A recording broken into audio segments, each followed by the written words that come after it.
Kashmir life के एक और शुमारे में आपका इस्तकबाल है। कश्मीर लाइफ आप तक पहुंचा रहा है ड्रीम बिग सीरीज। ये जो सीरीज है इसमें हम बात कर रहे हैं ऐसे स्टूडेंट से, ऐसे स्कॉलर से जो जम्मू कश्मीर से तो है, लेकिन इस वक्त दुनिया के मुख्तलिफ ममालिक में जेर तालीम है, कोई रिसर्च कर रहा है। तो एक ऐसा रास्ता जिस रास्ते से वो यहाँ से वहां गए, कौन सा था वो रास्ता, कैसे उन्होंने अप्लाई किया और इस वक्त बैरूनी ममालिक में तालीम हासिल कर रहे हैं या रिसर्च कर रहे हैं। हमारी यही कोशिश है कि उन स्टूडेंट से हम बात करें, ऐसे स्कॉलर से बात करें, ताकि हम आप तक तफसीलात पहुंचाएं, तफसीलन इस ताल्लुक से मालूमात पहुंचाएं कि आप भी अप्लाई कर सकते हैं। जो तलबा अभी हमें देख रहे हैं वो भी इसके लिए अप्लाई कर सकते हैं। वो जो शौक रखते हैं, वो जो ख्वाब देख रहे हैं, वो उन ख्वाबों को जरूर अचीव कर सकते हैं, वो गोल जरूर अचीव कर सकते हैं। आज की इस निशिस्त में हमने दावत दी है शाकिर को। शाकिर कश्मीर से तो है, कश्मीर के नौगाम इलाके से ताल्लुक रखते हैं और इस वक्त मॉस्को में जेर तालीम है, मास्टर्स कर रहे हैं। इनका जो बैकग्राउंड रहा है वो इलेक्ट्रिकल इंजीनियरिंग का रहा है, लेकिन मैथमेटिक्स में इनकी अच्छी खासी दिलचस्पी थी। आइए तफसीलन हम इन्हीं से जानते हैं। शाकिर, आपका बहुत बहुत इस्तकबाल। थैंक यू सो मच हमें ज्वाइन करने के लिए। Thanks for the introduction and thanks for inviting me here. तो जैसा कि आपने बोला ही, मेरा नाम शाकिर सोफी है। I am from Chakpora area of this Nowgam, Srinagar. तो basically the story started like this. तो मैंने जब बैचलर्स किया था इस्लामिक यूनिवर्सिटी से, इस्लामिक यूनिवर्सिटी से मैंने बैचलर्स किया था इलेक्ट्रिकल इंजीनियरिंग में। मेरा इंटरेस्ट था मैथमेटिक्स, अप्लाइड मैथमेटिक्स में मेरा बहुत इंटरेस्ट था उस वक्त। उस वक्त हमारे यहाँ कंपटीशंस में उतना हमें वहाँ सपोर्ट नहीं मिल रहा था कश्मीर में, कंपटीशंस में बैचलर्स का करूँ। तो उस वक्त मेरे हिसाब से best option was to choose electrical engineering because it was close to what I was looking for. And after completing from Islamic University, तो मैंने सोच लिया कि अब अपने गोल को कैसे मैं आगे ले जाऊं, जो मैंने कंपटीशंस का रखा था डेटा साइंस या कंपटीशंस में। तो उसके बाद मैंने स्कॉलरशिप्स सर्च करना स्टार्ट कर दिया। अल्हम्दुलिल्लाह मैंने एक स्कॉलरशिप चाइना में लेनी थी, और फिर मैंने यहाँ सॉल्टेक की। हमारे यहाँ चलते हैं अच्छे सारे ग्रुप्स, कश्मीर गाइडेंस का एक है वो, दैट्स फेमस वन। तो उससे मुझे पता चला कि हमारे यहाँ इस्लामिक यूनिवर्सिटी यहाँ सॉल्टेक में स्कॉलरशिप एक आ रही है। तो मैंने उसमें अप्लाई कर लिया। तो उसमें बेसिकली आइडिया इज कि we have two options for getting this scholarship.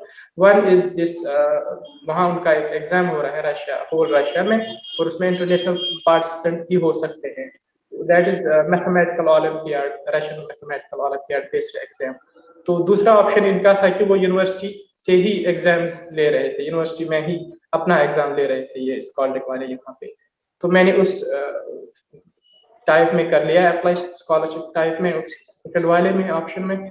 तो आई थिंक फिर उन्होंने एक दो एग्जाम्स लिए, उन्होंने वहाँ रिटन टेस्ट लिया, उसके बाद वो स्किल टेस्ट ले रहे हैं। तो उसके बाद वो सिलेक्शन हुई इंटरव्यू के बाद। I think this was the basic timeline. Okay, great. आपसे ये भी जानना चाहेंगे, जाहिर सी बात है जो एक स्टूडेंट की बेस है वो बुनियाद बनती है स्कूल में। तो ये जरूर जानना चाहेंगे कि स्कूल कौन सा रहा है आपका?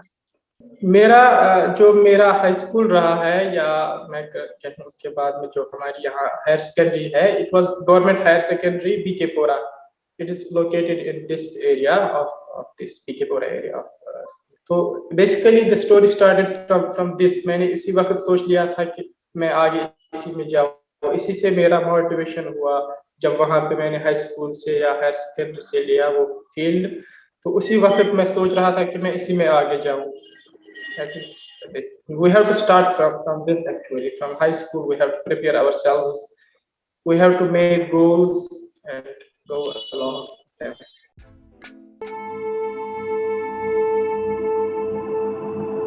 Over the past several years, the private schools have assumed a major role in education sector. 99% of the first 20 positions are from private schools. 98% of the students who achieve distinctions are from private schools. 94% of the students who achieved first division are from private schools.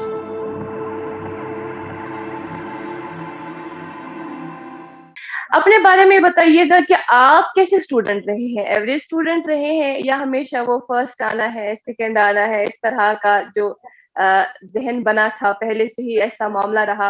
और ऐसे students जो आपको देख रहे होंगे लेकिन average students है, क्या वो इस काबिल हैं कि वहां पहुंचे? I think the whole thing is related to hard work, and basically मेरा तो रहा है कि I was not like in top. I would not say that I was in top 10%, but मेरा average ही रहा है overall. मैं average student ही था. मैं तो वैसे इसमें the best thing is you have to work hard, and that's the main thing. Russia जाने से पहले ये इतना आसान सफर नहीं रहा होगा जितना आसानी से आपने अभी बोल दिया और 2 मिनट में ये सारा खत्म हुआ। क्या क्या फेस किया, क्या क्या देखा? Well, it was not easy as well because वहाँ उन दिनों तो हमारे like मेरे फ्रेंड्स में कोई नहीं था बाहर उस वक्त, या मॉस्को में या कहीं और, like यहाँ पे मैंने शौक था करने का। तो मैंने बेसिकली हमारे यहाँ कश्मीर में बहुत सपोर्टिव ग्रुप्स आ रहे हैं, आजकल भी चल रहे हैं।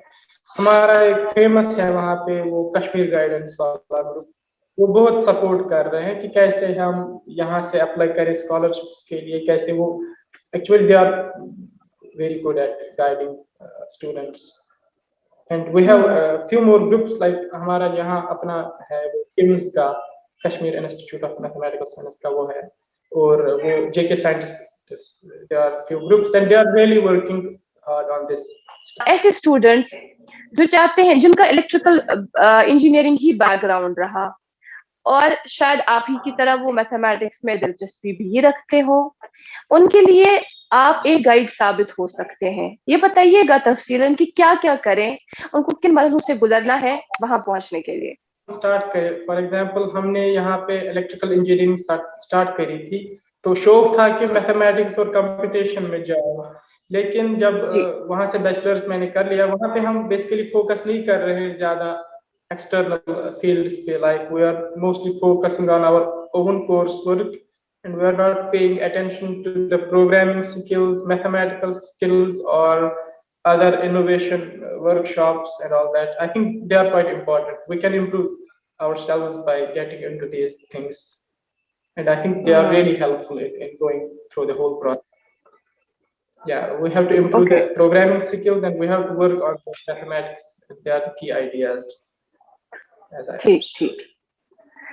अच्छा, जब आपने अप्लाई किया उसके बाद आपको किन मरहलों से गुजरना पड़ा? पहले क्या आता है, उसके बाद क्या आता है? यू नो वो एक प्रोसेस होता है ना, वो पूरा प्रोसेस जरा हमें समझाए। हाँ, तो पहले इसमें आता है जो ये ऑप्शन कॉन्टेक्ट का, इसका हमें पहले एप्लीकेशन फॉर्म भरना होता है डायरेक्टली। एप्लीकेशन फॉर्म के बाद वो करते हैं एक और टेस्ट, रिटन टेस्ट, उसमें बेसिक मैथमेटिक्स बैचलर्स लेवल का होता है, मैथमेटिक्स और बेसिक साइंस का, मटेरियल साइंस का होता है, प्रोग्रामिंग के 1-2 टास्क होते हैं। उसके बाद जब उस मरहले से आप गुजरते हो, पास होते हो, तो उसके बाद एक और एग्जाम होता है सब्जेक्ट टू टेस्ट, उसमें we have to write the answers for mathematical problems.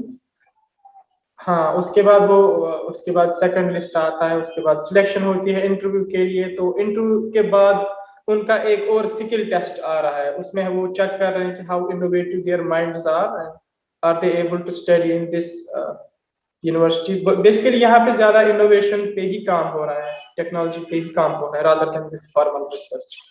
तो I think there are basically 4 stage. कितना वक्त लगता है? I think for the whole process it's around maybe 2 months के आसपास, 1-2 months।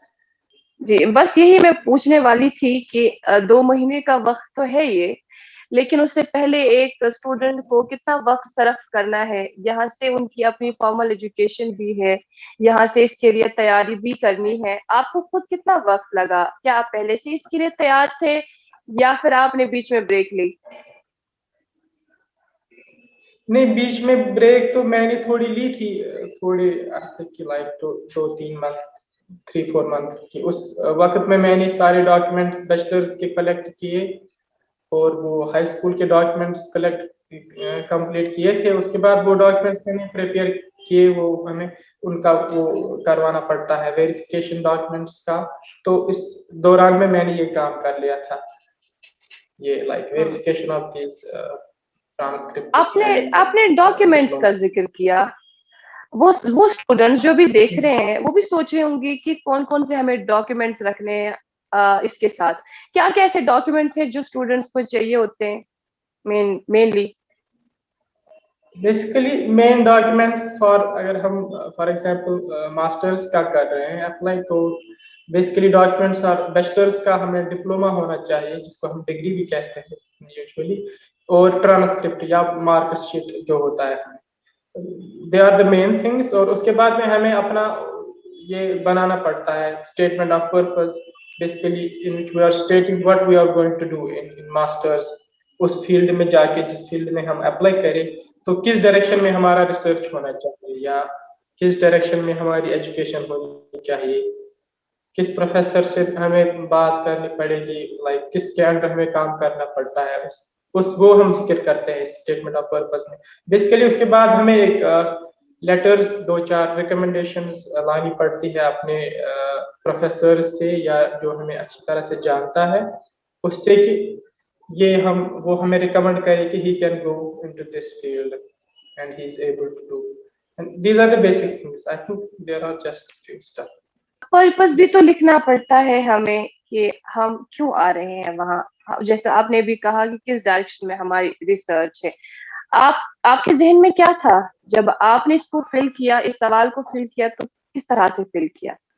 बेसिकली जब मैंने इसमें आया था कंपटीशन में, मैंने यही स्टोरी लिखी, अपनी स्टोरी की कैसा अच्छा। रहा है, लाइक हाई स्कूल से मेरा कैसे डेवलप हुए इस फील्ड में, तो और नीड भी है इस फील्ड की, तो वो मैंने इसमें जिक्र कर दिया है। उसके बाद में हमें लिखना होता है कि why are you going into this and what would be the impact, overall impact of. जो फाइनेंशियली इतने साउंड नहीं होते वो ये सोचते हैं कि इससे ज्यादा खर्चा आता है अगर बच्चे को हमें बाहर भेजना हो पढ़ाई के लिए। क्या ये सही है? क्या सच में बच्चों की पढ़ाई पे ज्यादा खर्चा आता है? आप भी वहां हैं, क्या आप पूरी तरह से फुली फंडेड स्कॉलरशिप पे वहां है कि आपको अपने जेब में से भी कुछ खर्चा करना पड़ता है? वो जरा प्लीज इनको थोड़ा सा, हमारे यहाँ जो पेरेंट्स हैं उन तक ये बात पहुंचाए। नहीं, टू बी ऑनेस्ट, लाइक हमें यहाँ पे like most of the universities are offering full funded scholarship, including the fees for the books and all that stuff, for workshops, conferences. I don't think if somebody is going into these fields, they need money for doing that. They are really supportive. If यहाँ पे जब कोई research में जाना चाहता है, then he is qualifying the exam, I don't think he needs money. He just needs attention and focus. Yeah. मुझे तो वैसे यहाँ पे कुछ नहीं, लाइक अपने जेब से कुछ नहीं देना पड़ता है। And luckily, I think there's saving as well. Great. पहली दफा जब आपके पेरेंट्स ने भी ऐसा सुना कि अब आप रशिया जा रहे हैं, मॉस्को जा रहे हैं पढ़ने के लिए, तो उनका क्या रिएक्शन रहा? Well, basically, वो तो यार मैंने उनको पहले ही बोला था कि मुझे इसमें जाना है, एंड अल्हम्दुलिल्लाह they were quite supportive in this direction. लेकिन ये जब उन्होंने इस वक्त सुना, तो they were kind of, I will say bias. वो कह रहे कि इस वक्त हालात ठीक नहीं है जाना वहाँ, तो बट मैंने उनको फिर बोला कि यहाँ पे हमें इतना सपोर्ट मिल रहा है, वो they are really helping us in all these things, and I like they were quite good understanding. हालात का आपने जिक्र किया। हम सब जानते हैं कि इस वक्त रशिया और यूक्रेन के दरमियान जो मामलात है वो किस तरह के हैं। हमें ये बताइएगा कि कहीं आप चूंकि मॉस्को में हैं, रशिया में ही है आप, तो आपकी पढ़ाई पर या आप जिस यूनिवर्सिटी में जेर तालीम है, कोई असर तो नहीं पड़ा इस सब का, इस वॉर का? well, अगर हम लोकल लेवल पे देखें तो हमें यहाँ पे इफेक्ट नहीं हुआ है, but at at this stage हमारे यहाँ कुछ प्रोग्राम्स थे, they were affiliated to MIT and Stanford. To be honest they are like, उन्होंने अभी वो पेंडिंग पे रखे हुए हैं तो वो बेसिकली उस हिसाब से तो वैसे हुआ है effect, but at local level it's not much. अगर आप इस शशोपंज में हैं कि आप 9वीं या 12वीं जमात के बाद क्या पढ़ना चाहते हैं, तो आपको इस मशवरे की ज़रूरत है कि आपके लिए कौन सा डिसिप्लिन आपके कैरियर के लिए ज़रूरी है। अब परेशान होने की ज़रूरत नहीं है, आप इस फॉर्म को पढ़ लीजिए, आपकी मदद करने के लिए तैयार है। रिसर्च के लिए अब आप जाएंगे इंशाल्लाह, डॉक्टरेट के लिए जा रहे हैं, क्या है जहन में, किस पे रिसर्च होगा? मेरा तो जो मैंने यहाँ पे स्टार्ट किया हुआ है अपना रिसर्च वेदर फोरकास्ट पे, actually it is data driven weather forecasting, तो मैं इसमें आगे जा रहा हूँ इंशाल्लाह। और अच्छा, इसमें आप इंशाल्लाह जरूर आगे जाएं, और हम तो यही दुआ करेंगे कि अल्लाह पाक आपको इसमें एक मकसद में कामयाब करें। लेकिन ऐसा क्या नया है आपकी इस रिसर्च में जो बिल्कुल अलग है, किस तरह से डिफाइन करेंगे आप? Well I think for me like मैंने जो बैचलर्स किया था इलेक्ट्रिकल इंजीनियरिंग में, हमें वहाँ पे ज्यादा फोकस था पावर सिस्टम्स पे, वो बाकी चीजें, तो यहाँ आके I feel like it's quite different and as well as interesting for me. बहुत सारी चीजें सीखने को मिली है यहाँ पे। Like I wasn't expected that I would learn these things. But the most important thing that I thought is that you should have the right environment.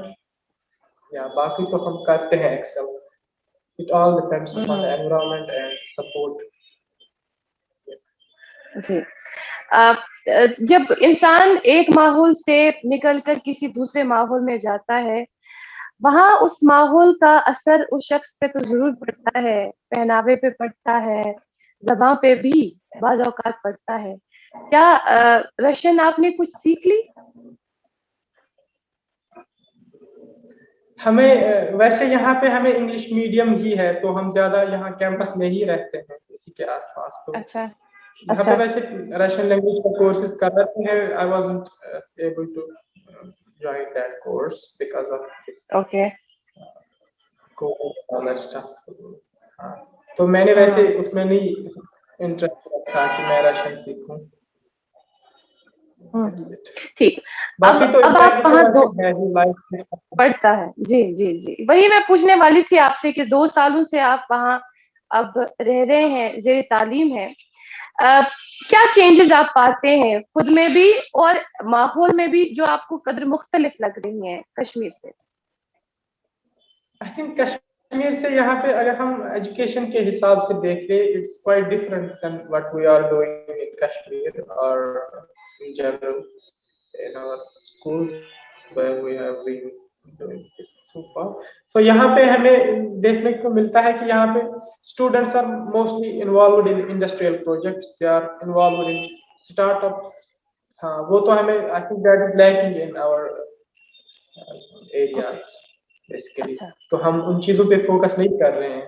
यहाँ पे हमें बहुत सारी चीजें लाइक इनोवेशन प्रोजेक्ट्स पे हमें काम करवा रहे हैं, इंडस्ट्रियल इमर्जन करवा रहे हैं, लाइक हमें इंडस्ट्रियल स्कूलिंग के दौरान ही, लाइक कोर्स वर्क के दौरान ही हमें इंडस्ट्रियल इमर्जन करना पड़ता है, इंडस्ट्रीज में जाना पड़ता है। We have to learn how to work in big groups, and I think this is quite interesting.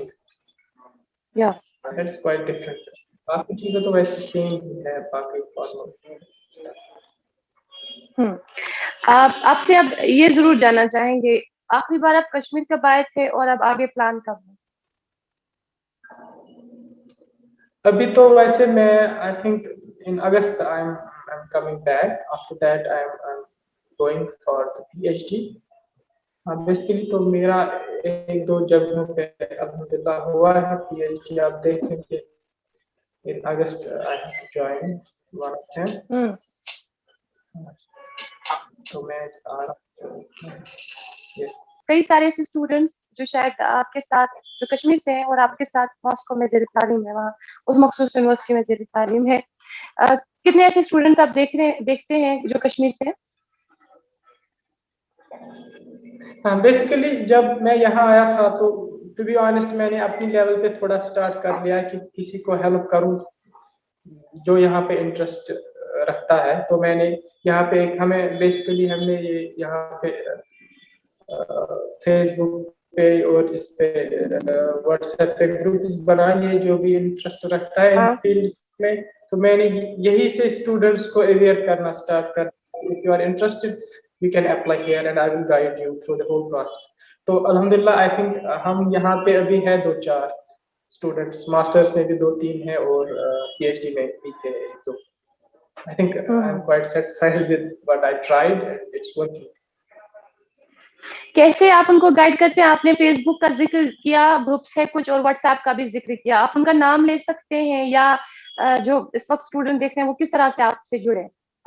हाँ, तो अभी यहाँ पे हमें जो हम मॉस्को में अभी हैं, तो यहाँ पे फेसबुक उतना नहीं चला रहे हैं लोग, या तो हम भी नहीं चला रहे अब ज्यादा। तो हमारा ग्रुप्स है यहाँ पे, एक तो व्हाट्सएप पे है और हमें इस पे भी है टेलीग्राम पे। I can post them in the link later maybe, it would be quite helpful. हमने उसमें लिखा हुआ है complete details about the process. Yes, okay fine. Shakir, thank you so much, बहुत अच्छा लगा आपसे बात करके और इतनी मालूमात आपने दी हमें तफसीलन। हमें उम्मीद है कि जो स्टूडेंट आपको इस वक्त देख रहे हैं वो इससे इस्तेफादा लें। Thank you so much for being with us. Thanks a lot.